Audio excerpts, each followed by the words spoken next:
देशासाठी लढले ते अमृतात्मे झाले, सोडिले सर्व घरदार त्यागिला सुखी संसार.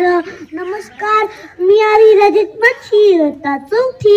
आज आपण स्वतंत्र प्रजासत्ताक दिन साजरा करतोय. बनसोन्याच्या दिवस येण्याकरिता लाखो लोकांनी आपले प्राण घालवले आणि लोकशाहीचा उत्सव उभा केला. आज स्वतंत्र भारतात आपला जन्म झाला आहे, हेच आपले अभाग्य. पण हे मिळालेले स्वतंत्र जपण्याचा आपण खरंच प्रामाणिकपणे प्रयत्न करतो का?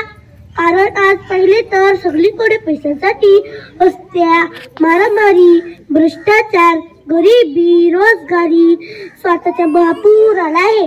देशात नसे नकारात्मक वातावरण तयार झाले आहे की शत्रूला येथे कोणीच मिळाले आहे.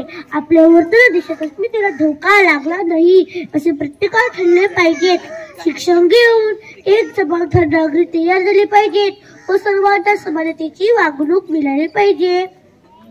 एकमेकाशी आदराने वागले पाहिजे, एकमेकाला माफ केले पाहिजे, तरच आपला हा देश एक दिवस नावलौकिक मिळवेल. डाल डाल पर सोने की चिड़िया करती है बसेरा, डाल डाल पर सोने की चिड़िया करती है बसेरा. वो भारत देश है मेरा, वो भारत देश है मेरा. महात्मा गांधी, डॉक्टर बाबासाहेब आंबेडकर यासारख्या नेत्यांनी केलेले कष्ट आठवून आपण सर्वांनी देशसेवा केली पाहिजेत व भरपूर शिक्षण घेऊन आपल्या मुलांचे नाव, आपल्या गावाचे, देशाचे नाव उंच केले पाहिजे. एवढे बोलून मी भाषणाला संपविते. धन्यवाद.